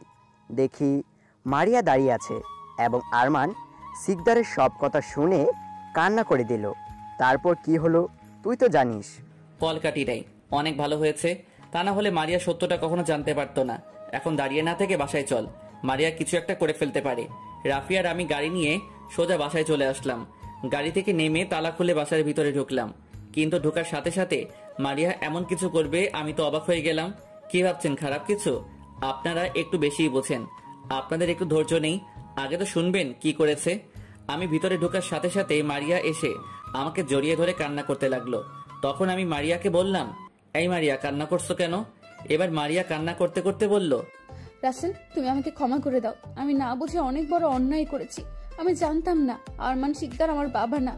আজকে বুঝতে পারলাম ওই আরমান শিকদার আমাকে ব্যবহার করেছে, তার মতো করে তৈরি করেছে। মারিয়ার কথা শুনে আমি বললাম, আমি তোমাকে অনেক আগে মাফ করে দিছি। আজকে আরমান শিকদারের কথা শুনে তোমার জন্য আরো মায়া জমেছে। একটা কথা কি, আমি তোমাকে প্রথম যেদিন তোমার গায়ে হাত তুলি তোমার শরীর থেকে রক্ত বের হচ্ছে, সেদিন আমার অনেক খারাপ লাগছে, তাই তো তোমাকে আর কষ্ট দেই নাই। আর একটা কথা কি, এই কয়দিনে আমি তোমাকে ভালোবেসে ফেলেছি। আজকে তোমার কাছে আমি সত্যি কথা বলি, এই কয়দিন তোমাকে মারার জন্য অভিনয় করে গেছি। তোমার সামনে মন মরা হয়ে বসে থাকতাম, তোমার দিকে অন্যভাবে তাকিয়ে থাকতাম, যাতে তুমি বুঝতে পারো আমি তোমার প্রতি দুর্বল, তোমার কথা ঠিকভাবে শুনতাম। কিন্তু আজকে যখন আরমান শিকদারের কথাগুলো শুনলাম তখন যেন আমার মাথায় আকাশ ভেঙে পড়লো। বিশ্বাস করো, এই কথাটা শোনার জন্য মোটেও প্রস্তুত ছিলাম না। তারপর তোমাকে মারার কথা ভুলে গেছি। প্লিজ তুমি আমাকে ছেড়ে যেও না। এখন তুমি ছাড়া আমার আর কেউ নেই। কথাগুলো বলতেই মারিয়া কান্না করে দিল। আমি মারিয়ার চোখের পানি মুছে বললাম, আমি তোমাকে কখনো ছেড়ে যাব না। আমার এই দেহে যতদিন প্রাণ থাকবে ততদিন তোমাকে ছেড়ে কোথাও যাব না। আরো কিছুক্ষণ কথা বলে মারিয়া, আমি আর রাফিকে নিয়ে বাসা থেকে বেরিয়ে গাড়ি নিয়ে রাফিদের বাসায় চলে আসলাম, কারণ মারিয়াকে রাফিদের বাসায় রেখে আমি প্রধানের অফিসে যাব। কিছুক্ষণ পর রাফিদের বাসায় চলে আসলাম। বাসার ভিতরে ঢুকে আঙ্কেল আন্টিদের সাথে কথা বলে বাসা থেকে বেরিয়ে গাড়ি সোজা প্রধানের অফিসে চলে গেলাম। অফিসের ভিতরে ঢুকে প্রধানের কেবিনে অনুমতি নিয়ে ঢুকলাম। প্রধানের সামনে গিয়ে স্যালুট দিয়ে সালাম দিলাম। তখন প্রধান বলল, আরে রাসেল, তুমি হঠাৎ এখানে? আমাকে তো বলো নাই তুমি আসবে। তখন আমি প্রধানকে বললাম, আসলে স্যার আমাদের এখনই সিলেট যেতে হবে, কারণ জেমস আজকে রাতে বাংলাদেশে আসবে। তারপর প্রধানকে পুরো ঘটনা খুলে বললাম। তখন প্রধান বলল, তাহলে আমাদের আজকে রাতে সিলেটে পৌঁছাতে হবে। সিলেটে গিয়ে সব প্রস্তুতি নিতে হবে, আর ওদের বাঁচিয়ে রাখা যাবে না। আমরা চাইলে জেমসকে এয়ারপোর্টে আটকাতে পারি, কিন্তু এটা আরমান শিকদারের কানে গেলে সে ওখান থেকে সরে যাবে। প্রধানের কথা শুনে আমি বললাম, ঠিক বলছেন স্যার, আমরা হেলিকপ্টারে করে সিলেট ক্যাম্পে যাব। ক্যাম্প থেকে সব প্রস্তুতি নিয়ে ওদের আস্তানায় যাব। তখন প্রধান বলল, ঠিক আছে, তুমি বাইরে গিয়ে সবাইকে এক জায়গায় হতে বলো, আমি কিছুক্ষণের মধ্যেই আসছি। আমি ঠিক আছে বলে প্রধানের ক্যাবিন থেকে বেরিয়ে গেলাম। তারপর সবাইকে এক জায়গায় জড়ো করলাম। কিছুক্ষণ পর প্রধান আসলো। তারপর প্রধান সবার উদ্দেশ্যে বলতে লাগলো, তোমরা হয়তো জানো আমাদের দেশে একটা মাফিয়া আছে। সে এই দেশটাকে ধ্বংস করে দিচ্ছে। সে দেশের বাইরের লোকের সাথে হাত আছে। এই দেশকে বাইরের অবৈধ ব্যবসা করে যাচ্ছে। এই দেশ থেকে বাইরের অবৈধ ব্যবসা করে যাচ্ছে। তাই আমরা আজকে রাতে সিলেটে যাব। ওখানে গিয়ে সবাইকে প্রস্তুতি নিতে হবে। তারপর সবাই একসাথে বলল, ওকে স্যার। তারপর প্রধান আমাকে বলল তাদের বুঝিয়ে দিতে। তখন আমি বললাম, সবাই শুনুন, এই দেশ আমাদের। এই দেশ পুরো বাংলাদেশের 18 কোটি মানুষের। আমরা চাই আমাদের দেশকে রক্ষা করতে, দেশ থেকে সব সন্ত্রাসীদের দূর করতে। দেশের জন্য জীবন দিতে প্রস্তুত আছি আমরা। আমরা সন্ত্রাসীদের সব আস্তানা পুড়ে দেশটাকে শান্তিপূর্ণ দেশ হিসেবে গড়ে তুলব। তাই আমাদের সবাইকে প্রস্তুত হতে হবে। বাস্তবে তেলাপোকা দেখলে দৌড় দিয়ে পালিয়ে যাই, হাসলে কিন্তু দাঁত ভেঙে দিব। গল্পে হিরো সাজলাম আর কি। তো যাই হোক, গল্পে আসা যাক। আমার কথা শুনে সবাই সাহস পেল। আর তারপরে প্রধান আরো কিছু কথা বলল। আমরা সব জিনিসপত্র নিয়ে এখান থেকে 5টা হেলিকপ্টার নিয়ে সিলেটের উদ্দেশ্যে রওনা দিলাম। প্রায় 40 মিনিটের মধ্যে সিলেট ক্যাম্পে পৌঁছে গেলাম। ওখানে আরো কিছু কথা বললাম। আমাদের সাথে মেজর জেনারেল রহমত এসেছে। কিভাবে কি করতে হবে সবকিছু বুঝিয়ে দিচ্ছেন। আমরা সবাই প্রস্তুতি নিচ্ছি। রহমত স্যার কিছু সেনাবাহিনী ওদের আস্তানায় পাঠালো, কারণ ওদের আস্তানায় কোথায় কি আছে সেগুলো জানার জন্য। ওদের আস্তানায় 4 জন সেনাবাহিনী পাঠানো হয়েছে, সাথে সেনা সদস্য রহিমও গেছে। তারা সবাই ছদ্মবেশে গেছে। তারা 4 জন গাছের পাতা দিয়ে শরীরটা ঢেকে রেখেছে।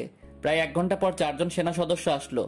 এসে মেজর রহমত স্যারকে বলল তারা ওই আস্তানায় চারপাশে সিসি ক্যামেরা লাগিয়ে ভরে রেখেছে এবং আস্তানা থেকে কিছুটা ধরে ধরে মাটির নিচে বোম ফিটিং করে রাখছে।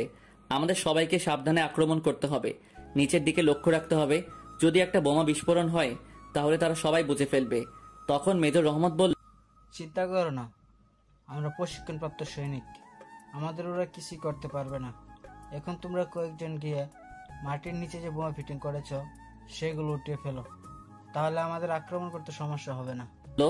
আরো কিছুক্ষণ কথা বলল মেজর রহমত। তারপর আমরা আমাদের প্রস্তুতি নিলাম। এখন শুধু গভীর রাতের অপেক্ষা। হঠাৎ আমার মোবাইলে একটা কল আসলো।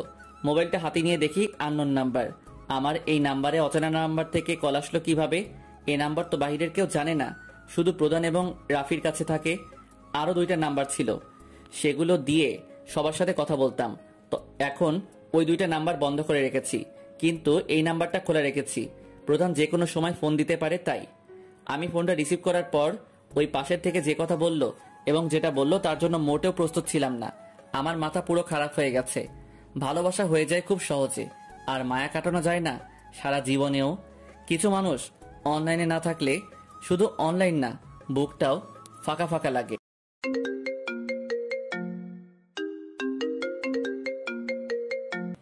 আমি ফোনটা রিসিভ করার পর ওই পাশের থেকে যে কথা বলল এবং যেটা বলল তার জন্য মোটেও প্রস্তুত ছিলাম না। আমার মাথা পুরো খারাপ হয়ে গেছে। ঠিকই ধরেছেন, আরমান শিকদার। তখন আরমান শিকদার বলতে লাগলো, কি অফিসার, কোথায় আপনি?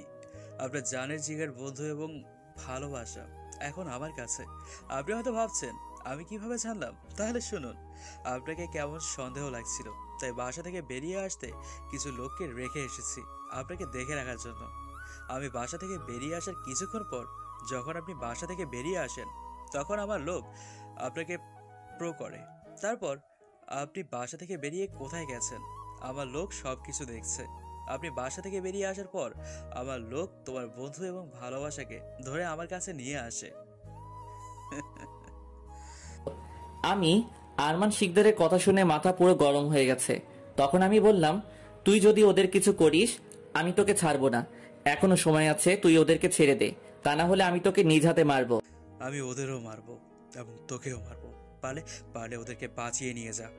আমি এখন সিলেটে রওনা দিয়েছি, পারলে ওখানে এসে নিয়ে যা। যদি কোনো সেনাবাহিনী সাথে নিয়ে আসিস তাহলে তাদের মেরেই ফেলবো একদম। ঠিক আছে, আমি এখনই আসছি। তুই ওদের কিছু করিস না, তুই যেভাবে বলবি আমি সেইভাবেই করব। ঠিক আছে, আমি তোর অপেক্ষায় আছি বলে ফোন কেটে দিল। তখন মেজর রহমত স্যার আমাকে বলল, কি হয়েছে রাসেল, তোমাকে কেমন চিন্তিত লাগছে, কোনো সমস্যা? তখন আমি স্যারকে সব খুলে বললাম। স্যার আমার কথা শুনে বলল, তুমি এক কাজ করো, তুমি ওদের আস্থানায় যাবে আর সাথে করে আমার হাত মোবাইলটা নিয়ে যাও। আমি জানি তুমি ওখানে গেলে তোমার সাথে যা কিছু আছে সব কিছু ওরা নিয়ে নেবে, কিন্তু হাত মোবাইলটা নিবে না। তোমাদের মধ্যে কি কথা হয় আমি এখান থেকে সব শুনবো, তারপর সুযোগ বুঝে আক্রমণ করব। তুমি এক্ষুনি রওনা দাও। আমি মেজরের কথা শুনে গাড়ি নিয়ে আস্তানায় যেতে লাগলাম। প্রায় 1 ঘন্টা পর আরমান শিকদারের আস্তানায় চলে আসলাম। আস্তানার সামনে দেখি একটা হেলিকপ্টার, তার মানে আরমান শিকদার চলে এসেছে। আমাকে দেখে আরমান শিকদারের লোক এগিয়ে আসলো। তারপর আমার কাছে যা ছিল সবকিছু নিয়ে গেছে, শুধু হাতঘড়ি ছাড়া। আমার হাত পিছন থেকে বেঁধে ফেলেছে। তারপর আরমান শিকদারের লোকেরা আমাকে ভিতরে নিয়ে গেল। ভিতরে ঢুকে দেখি বিদেশি লোকের মতো 15-20 জন দাঁড়িয়ে আছে, আর একজন দেখি আরমান শিকদারের সাথে কথা বলছে। তাহলে ও জেমস। আমাকে দেখে আরমান শিকদার বলল, আসুন আসুন অফিসার, ওয়েলকাম। আপনার জন্য এতক্ষণ অপেক্ষা করছি। ওই তোরা ওর বন্ধু এবং ভালোবাসাকে নিয়ে আয়। 3 জনকে একসাথে আজ একসঙ্গে শেষ করব। তুই আমার বাসায় থেকে আমার সব অবৈধ কারখানায় আগুন লাগিয়ে দিয়েছিস, আমার কোটি টাকার মালামাল ধ্বংস করেছিস তুই। আজকে তোকে আমি মেরেই ফেলবো। আমাকে যা করার কর, কিন্তু ওদেরকে ছেড়ে দে। ওদের তো কোনো দোষ নেই, দরকার হয় আমাকে মেরে ফেল তুই। আজ মারিয়ার কারণে এত কিছু হয়েছে। আমি ওকে আমার মতো করে লালন পালন করেছি, কিন্তু তুই এসে তাকে ভালোর পথে নিয়ে গেলি। তাই ওকেও মরতে হবে ওকে। তোর এই বন্ধু তোকে অনেক সাহায্য করেছে, তাই না? তাই ওকেও মারবো, মেরে ফেলবো একদম। একথা বলে আরমান শিকদার রাফির পায়ে গুলি করলো। রাফি সাথে সাথে চিৎকার করে মাটিতে বসে পড়ল। রাফি মাটিতে বসে কান্না করছে। তার এই অবস্থা দেখে আমারও চোখ দিয়ে পানি পড়ছে। কি করব ভেবে পাচ্ছি না। স্যার এখনো আসছে না কেন? হঠাৎ আরমান শিকদার মারিয়ার বুকে গুলি করে দিল। মারিয়া ঠাস করে মাটিতে পড়ে গেল। আমার চোখ দিয়ে অঝরে পানি পড়তে লাগলো। আজ আমার জন্য এত কিছু হয়েছে, নিজেকে শেষ করে দিতে ইচ্ছে করছে। মারিয়ার কোনো সারা শব্দ নেই, তার মানে মারিয়া মারা গেছে। হঠাৎ চারপাশ থেকে গোলাগুলি শব্দ শুরু হলো। আরমান শিকদারের লোকেরা আমাকে ছেড়ে দিয়ে গুলি করা শুরু করেছে। হঠাৎ সেনাবাহিনী রহিম ভিতরে ঢুকে আমার হাতের বাঁধন খুলে দিল। আমি দৌড় দিয়ে মারিয়া এবং রাফির কাছে গেলাম। মারিয়াকে ধরে দেখি নিঃশ্বাস নিচ্ছে না। রহিমকে বলে আরো 4 জন সৈন্য এনে তাদের বাহিরে নিয়ে আসলাম। একটা গাড়িতে তুললাম। রহিমকে বললাম তাদের হাসপাতালে নিয়ে যেতে। রহিম আমার কথা মতো মারিয়া আর রাফিকে হাসপাতালে নিয়ে গেল। আমি এরপর আরমান শিকদারের লোকের উপর ঝাঁপিয়ে পড়লাম। আক্রমণ করতে করতে আরমান শিকদারের সব লোক মারা গেছে। আমাদের কিছু লোক অনেকটা আহত হয়েছে। আস্তানার ভিতরে ঢুকে দেখি আরমান শিকদার এবং জেমস কাউকে দেখতে পাচ্ছি না। হঠাৎ একটা রুমে কিছু একটা পড়ার শব্দ পেলাম। সেনা সদস্যদের বললাম দরজা ভেঙে ফেলার জন্য। কথা মতো দরজা ভেঙে ফেলা হলো। ভিতরে ঢুকে দেখি সব অবৈধ অস্ত্র, ড্রাগ, ইয়াবা। জেমস আর আরমান শিকদার একটা কোনায় লুকিয়ে আছে। আরমান শিকদার আর জেমসকে ধরে বাহিরে নিয়ে আসলাম। তারপর সবাই একসাথে শুট করলাম। তারা মাটিতে গড়াগড়ি করতে করতে মারা গেল। তারপর তাদের লাশ আগুন দিয়ে পুড়িয়ে ফেললাম। অস্ত্র, ড্রাগ, ইয়াবা এগুলো বের করে পুরো আস্তানায় আগুন লাগিয়ে দিলাম। তারপর মেজর সবাইকে নিয়ে ক্যাম্পে চলে গেল। আমি গাড়ি নিয়ে হাসপাতালে চলে আসলাম। আসার আগে ফোন দিয়ে রহিমকে বললাম কোন হাসপাতালে আছে। রহিম হাসপাতালে কথা বলল এবং কত নম্বর কেবিনে আছে সেটাও বলল। হাসপাতালে এসে একজন নার্সকে বলে কেবিনের সামনে চলে আসলাম। দেখি রহিম দাঁড়িয়ে আছে, সাথে আরো 4-5 জন সৈন্য আছে। আমি রহিমকে বললাম এখন কি অবস্থা ওদের, ডাক্তার কি বের হয়েছে? তখন রহিম বলল না স্যার, ডাক্তার এখনো বের হয়নি। আর আপনার বন্ধুর গুলি বের করা হয়েছে, সে এখন ভালো আছে। এখন ও অন্য কেবিনে আছে। এর ভিতরে ডাক্তার কেবিন থেকে বেরিয়ে আসলো। আমি ডাক্তারের সামনে গিয়ে বললাম ডাক্তার আমার মারিয়া কেমন আছে? ও কি বাঁচবে ডাক্তার? যত টাকা লাগে আমি দিব, আপনি ওকে আমার কাছে ফিরিয়ে দেন। দেখুন, আমরা অনেক চেষ্টা করেছি বাঁচানোর জন্য। তার বুকের গুলি বের করা হয়েছে, কিন্তু তারপরেও তাকে বাঁচাতে পারেনি। গুলিটা তার ফুসফুসে আঘাত করেছে, তাই আমাদের দ্বারা সম্ভব হয়নি। দুঃখিত। এ বলে ডাক্তার চলে গেল। আমি সাথে সাথে মাটিতে বসে পড়লাম। 2 চোখ দিয়ে পানি পড়তে লাগলো। আমার কারণে মারিয়াকে হারিয়ে ফেললাম। হঠাৎ আমি জ্ঞান হারিয়ে ফেললাম। যখন জ্ঞান ফিরে আসে তখন দেখি আমি একটা হাসপাতালের কেবিনে শুয়ে আছি। কেবিনে দেখি একজন নার্স। আমার জ্ঞান ফিরে আসার পর উনি বলল যাক, তাহলে আপনার জ্ঞান ফিরেছে। আজ 2 দিন পর আপনার জ্ঞান ফিরে এসেছে। হঠাৎ আমার মনে হলো মারিয়ার কথা। তখন আমি নার্সকে বললাম আমার মারিয়া কোথায়? মারিয়া আমাকে ছেড়ে কখনো যেতে পারে না। আপনি আমাকে ওর কাছে নিয়ে চলেন। ও আমাকে একা রেখে কখনো মরতে পারে না। তখন নার্স বলল আপনি শান্ত হন। আর আপনার মারিয়াকে সেনাবাহিনী ওই দিন নিয়ে গেছে। ওই দিনে ওর দাফন করা হয়ে গেছে। আপনি এখন অসুস্থ, প্লিজ আপনি উত্তেজিত হবেন না। নার্সের কথা শুনে আমি জোরে জোরে কান্না করতে লাগলাম। একটা বার আমার মারিয়ার মুখটা দেখতে পারলাম না। দেখতে দেখতে আজ 3 মাস চলে গেল। মারিয়াকে কবর দেয়া হয়েছে আমার বাসার পাশে। এর ভিতরে আম্মু আর রাইসাকে দেশে নিয়ে আসলাম। আমার মুখের চেহারা আগের মতো করে ফেললাম। এখন কিছুটা স্বাভাবিক আছি, কিন্তু মারিয়ার কথা ভুলতে পারছি না। আজকে ক্যাম্প থেকে বাসায় আসলাম। কলিং বেল চাপ দেওয়ার পর একটা মেয়ে দরজা খুলে দিয়ে আমাকে জড়িয়ে ধরে কান্না করে দিল। আমি মেয়েটার মুখটা ওপরে উঠিয়ে যেটা দেখলাম তার জন্য মোটেও প্রস্তুত ছিলাম না। ঠিকই ধরেছেন, মারিয়া। কিন্তু মারিয়া তো মারা গেছে, তাহলে এখন কোথা থেকে আসলো? আমি মারিয়াকে বললাম মারিয়া তুমি না মারা গেছো? আমি মরি নাই রাসেল, আল্লাহ আমাকে এখনো বাঁচিয়ে রাখছে। মানে কিভাবে, কি হয়েছে আমাকে একটু খুলে বলো। আজকে আমি এখনো বেঁচে আছি একজন ডাক্তারের কারণে। ওদিন যখন ডাক্তার আমাকে মৃত ঘোষণা করেন, তারপর আমাকে যখন মর্গে নিবে, তখন হঠাৎ আমার জ্ঞান ফিরে আসে। তখন একজন ডাক্তার আমাকে দেখে। তারপর আমাকে দেখে তিনি বুঝতে পারেন আমাকে বাইরে নিয়ে গেল, সুস্থ করা যাবে। আমাকে বাইরে নিয়ে গেলে সুস্থ করা যাবে। তারপর ইমার্জেন্সি আমাকে তিনি তার টাকা খরচ করে আমেরিকা নিয়ে আসে। এখানে আমার চিকিৎসা শুরু করে। আল্লাহর রহমতে আমি বেঁচে যাই। আমি সুস্থ হতে প্রায় 3 মাস লেগে যায়। তারপর আমাকে বাংলাদেশে নিয়ে আসে। বাংলাদেশে আসার পর তোমাকে খোঁজার জন্য রাফিদের বাসায় যাই। ওদের বাসায় গিয়ে রাফিকে পেয়ে যাই। তারপর রাফি আমাকে তোমার বাসায় নিয়ে আসে। আমি মারিয়ার কথা শুনে বললাম, তাহলে ডাক্তার আমাকে বলে নাই কেন? আর সেনা সদস্য তাহলে কাকে দাফন করলো? ডাক্তার তোমাকে বলতে পারে নাই, কারণ তুমি নাকি আমার মরার কথা শুনে জ্ঞান হারিয়ে ফেলেছ, কিন্তু তোমার জ্ঞান ফিরে আসে নাই। তাই তোমাকে আর কিছু না বলে সবকিছু জরুরিভাবে করে বাইরে নিয়ে গেছে। আর তোমার সেনা সদস্য কাকে দাফন করলো সেটা আমি বলতে পারবো না। আর আমাকে সবকিছু বলেছে ডাক্তার আঙ্কেল, যখন আমার জ্ঞান ফিরে আসে তখন। আমি মারিয়াকে আর কিছু জিজ্ঞাসা না করে জড়িয়ে ধরলাম। মারিয়ার পুরো মুখে চুমু খেতে লাগলাম। হঠাৎ রাইসা বলল, ভাইয়া আমি কিন্তু এখানে আছি, ভাবিকে পেয়ে আমার কথা ভুলে গেছো। আমি মারিয়াকে ছেড়ে রাইসার কপালে চুমু দিয়ে বললাম, আমি আমার বোনের কথা কখনো কি ভুলতে পারি? ভাইয়া চলো না আমরা কোথাও থেকে ঘুরে আসি। দেখতে দেখতে আজ আমার বাসর রাত। আজকে আমার আর মারিয়ার বিয়ে হয়েছে। বিয়েটা আমাদের বাসায় হয়েছে। বিয়েতে প্রধান সহ আরো অনেকে এসেছে। অনেক ধুমধাম করে বিয়েটা হয়ে গেল। আমার বিয়ের সব আয়োজন রাফি করেছে। ও আপনাদের তো বলতে ভুলে গেছি, মারিয়াকে যে ডাক্তার বাঁচিয়েছে তিনিও এসেছে। আমি ওনাকে টাকা দিতে চেয়েছি, কিন্তু উনি নেয় নাই। উনি বলে তার মেয়েকে বাঁচিয়েছে, তাদের কোনো ছেলে মেয়ে নেই, তাদের এত টাকা দিয়ে কি করবে। রাফি আমাকে জোর করে বাসর ঘরে ঢুকিয়ে দিল। আমি বাসর ঘরে ঢুকে দরজা বন্ধ করে বিছানার দিকে এগিয়ে গেলাম। রাফি নিজ হাতে বাসর ঘর অনেক সুন্দর করে সাজিয়েছে। মারিয়া আমাকে দেখে বিছানা থেকে নেমে এসে পা ধরে সালাম করতে গেলে আমি তাকে বুকে জড়িয়ে ধরি। তারপর দুজনে অজু করে 2 রাকাত নফল নামাজ আদায় করলাম। মারিয়া বিছানায় গিয়ে ঘোমটা দিয়ে বসে পড়ল। আমি বিছানার উপর উঠে মারিয়ার ঘোমটা উপরে তুললাম। মারিয়াকে দেখে আমি এক ধ্যানে তাকিয়ে আছি। আজকে মারিয়াকে অনেক সুন্দর লাগছে। আমাকে এভাবে তাকিয়ে থাকতে দেখে মারিয়া বলল, এভাবে তাকিয়ে কি দেখছো? তুমি বাসর না করলে খালি তাকিয়ে থাকবে? রাত তো শেষ হয়ে যাচ্ছে।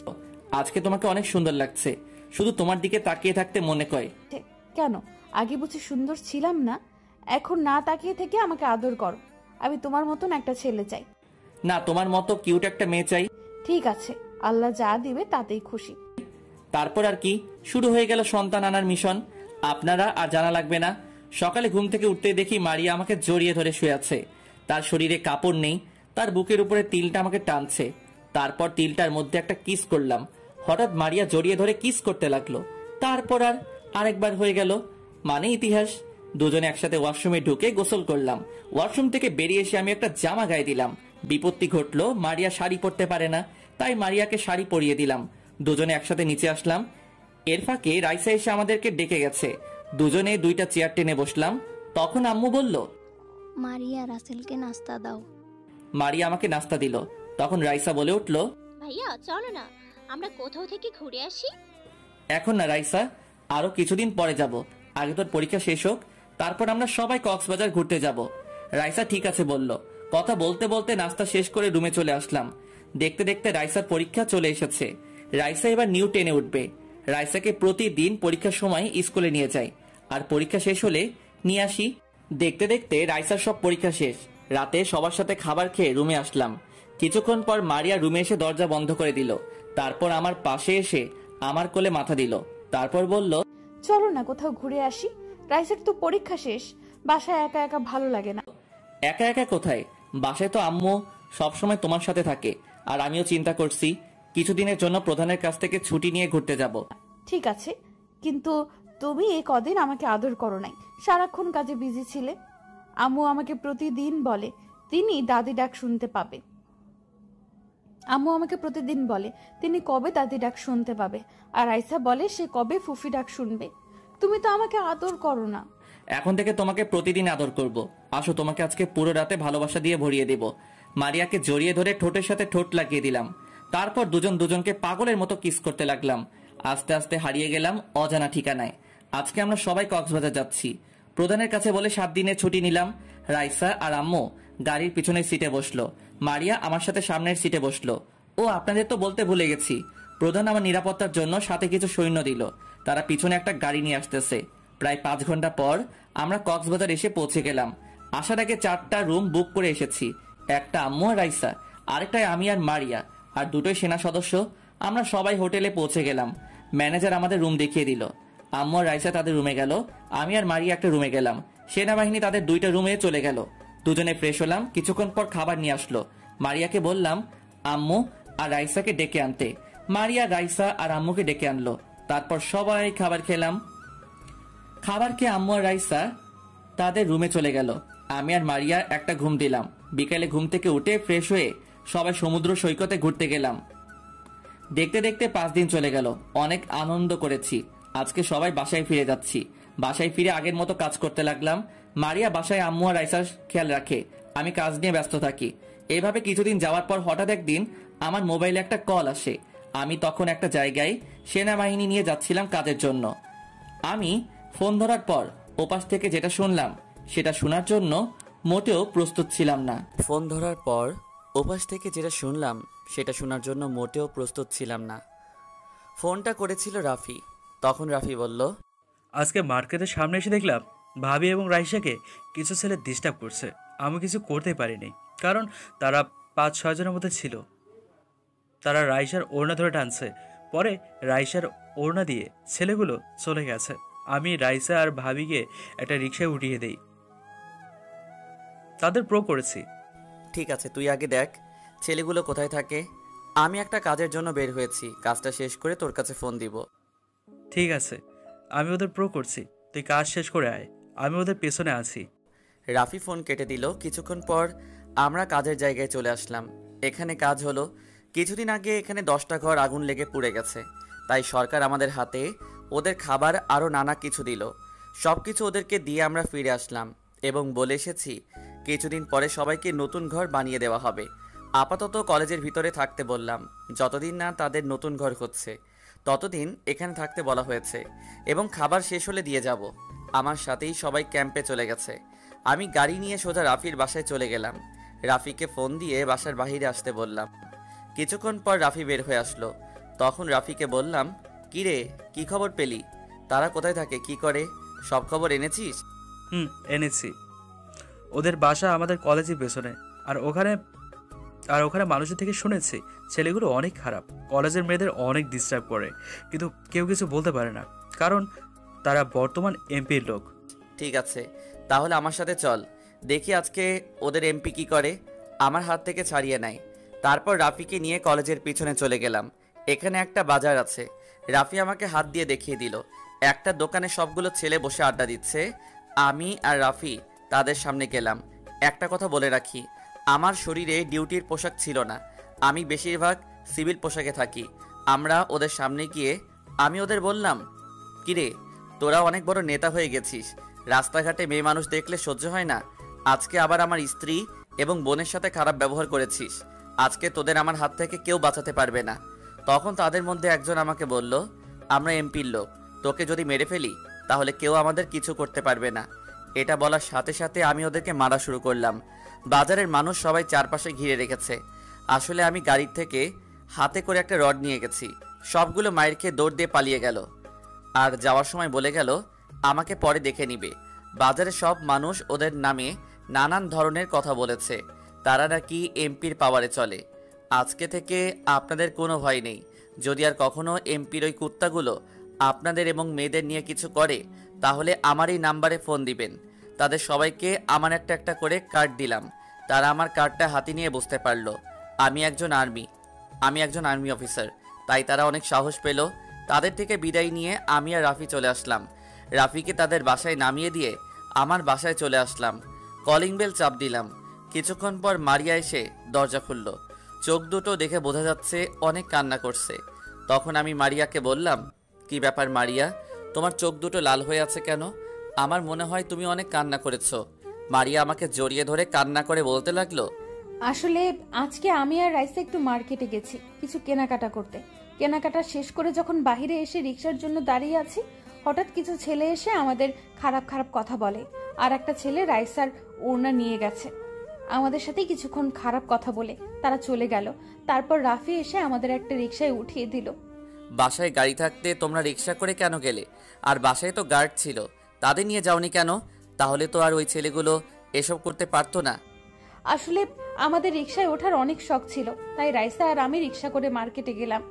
গার্ড আমাদের সাথে যেতে চেয়েছে, কিন্তু আমরা মানা করছি। আমরা বুঝতে পারি নাই আমাদের সাথে এমন কিছু হবে। যা হবার হয়ে গেছে, এখন আর কান্না করো না। রাফি আমাকে সব বলেছে। এখন ওদের শিক্ষা দিয়ে বাসায় আসলাম। এখন বলো রাইসা কোথায়? রাইসা আম্মুর রুমে আছে। সে এখনো কান্না করে যাচ্ছে। আম্মু অনেক চেষ্টা করছে কিন্তু তার কান্না থামছে না। ঠিক আছে, চলো রাইসার কাছে যাই। তারপর আমি আর মারিয়া রাইসার কাছে গেলাম। রুমে ঢুকে দেখি রাইসা আম্মুকে ধরে কান্না করছে। চেহারা পুরো ফুলে গেছে কান্না করতে করতে। আমি রাইসার পাশে বসলাম। আমি রাইসা বলে ডাক দিতেই আম্মুকে চেয়ে দিয়ে আমাকে জড়িয়ে ধরে আরো জোরে জোরে কান্না করে দিল। আমি বললাম, এই পাগলি, কান্না করছিস কেন? এই দেখ, তোর ভাই চলে এসেছে। আমি ওই ছেলের এমন মায়ের মেরেছি, আর কোনোদিন এমন কাজ করবে না। তুই কান্না করিস না, যা হবার হয়ে গেছে, এখন কান্না থামা। তখন রাইসা বলল, তুই জানিস ভাইয়া, ওই ছেলেগুলো ভাবিকে অনেক খারাপ খারাপ কথা বলেছে, যেটা মুখে প্রকাশ করা যাবে না। আমাকেও বলেছে। রাফি ভাইয়া শুধু দাঁড়িয়ে দাঁড়িয়ে দেখেছে, উনি কিছুই বলে নাই। আসলে রাফি আমাকে সব বলেছে, কিন্তু ও তো একা কিছু করতে পারবে না, তাই তো আমাকে ফোন দিয়ে সব বলেছে। হঠাৎ আম্মু বলে উঠল, রাসেল, ওরা কেউ এখনো কিছু মুখে দেয়নি। মার্কেট থেকে এসে সারাক্ষণ কান্না করে গেছে। তুই ওদের সাথে করে নিয়ে আয়। আর রহিমা বাসার কাজের মহিলা, কে টেবিলে খাবার রাখছি।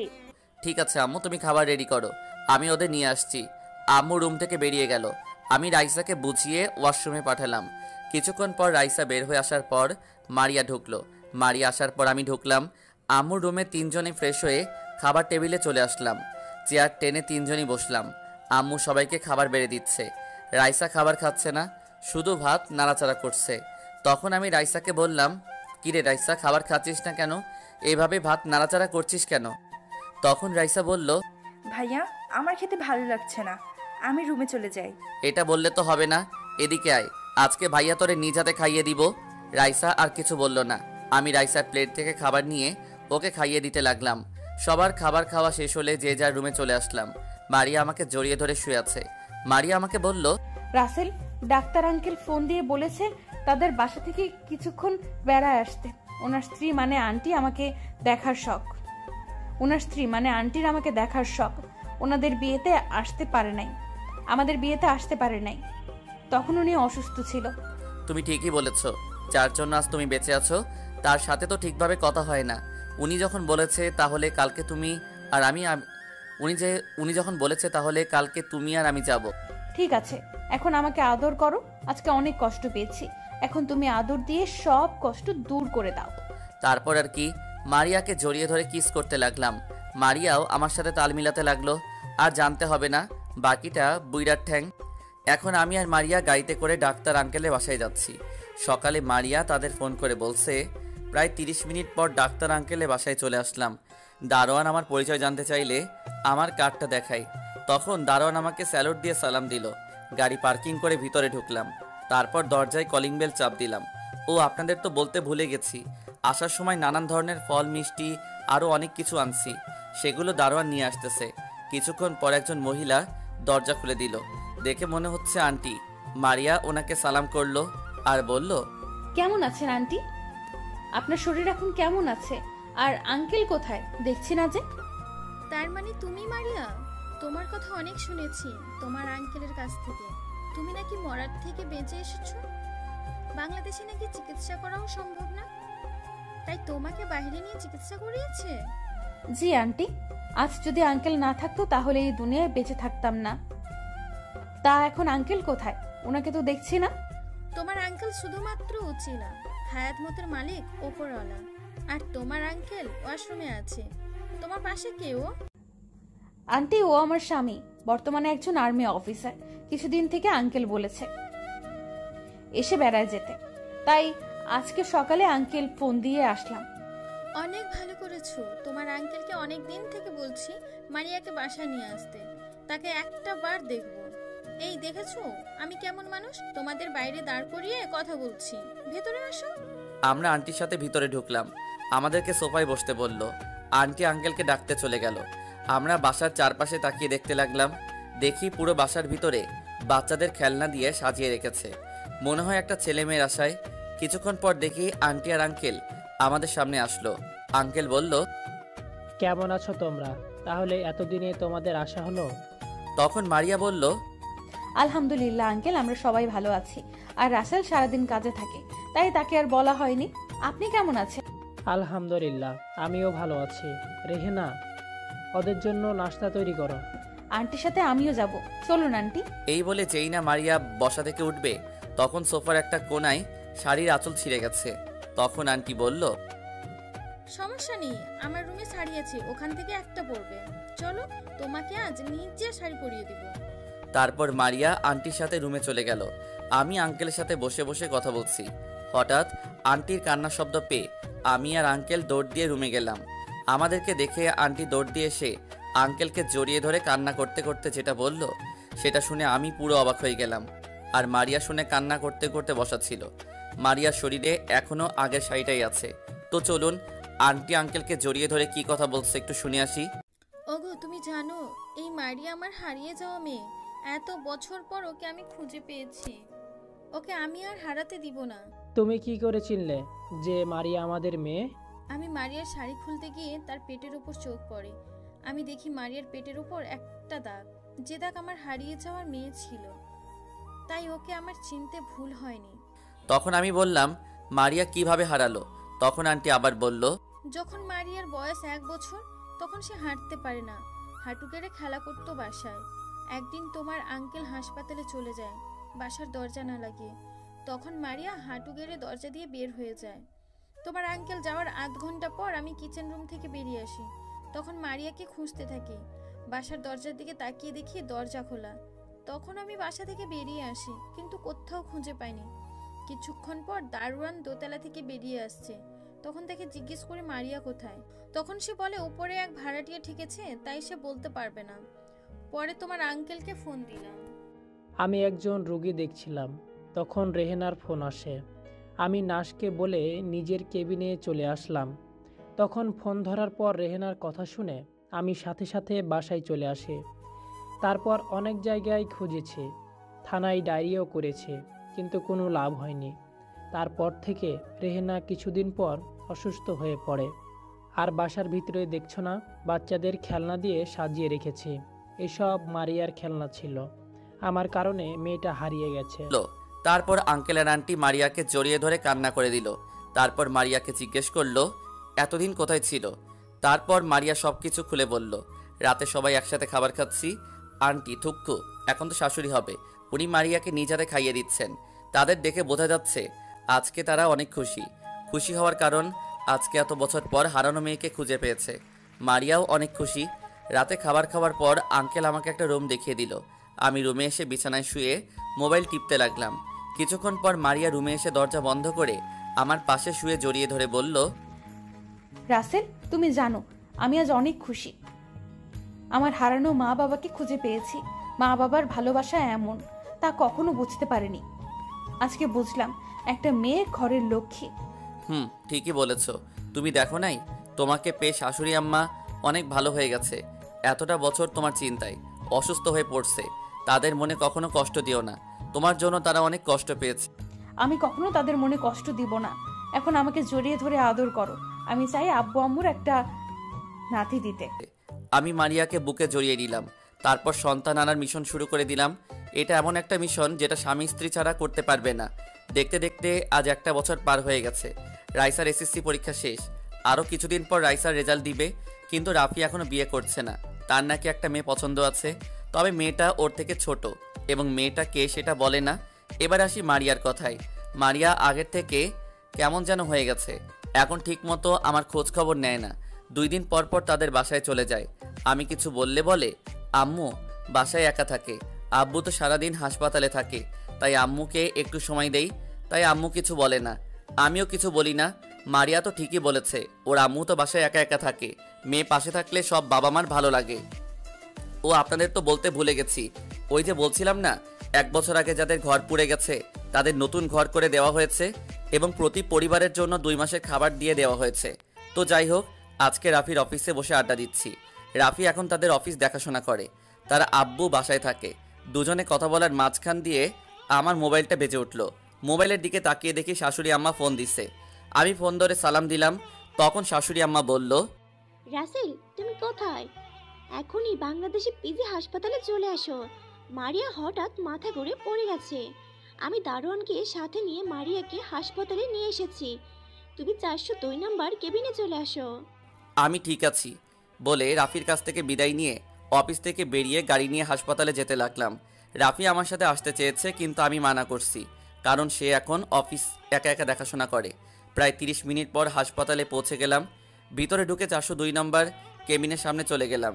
402 নম্বর কেবিনের সামনে চলে গেলাম, দেখি শাশুড়ি আম্মা বাহিরে দাঁড়িয়ে আছে। আমি ওনাকে বললাম, আম্মু মারিয়ার এখন কি অবস্থা? ডাক্তার কি বলেছে? কোনো সমস্যা হয়েছে? বাবা তুমি শান্ত হও, ডাক্তার এখনো কেবিনের ভিতরে। আশা করি মারিয়ার কিছুই হবে না, আল্লাহর কাছে দোয়া করো। কিছুক্ষণ পর একজন ডাক্তার বেরিয়ে আসলো। আমি ডাক্তারকে বললাম, ডাক্তার আমার মারিয়ার কি অবস্থা? ওর কি কিছু হয়েছে? আপনার যত টাকা লাগে আমি দিব, তবুও আপনি ওকে সুস্থ করে তুলুন, আমি ওকে ছাড়া বাঁচতে পারবো না।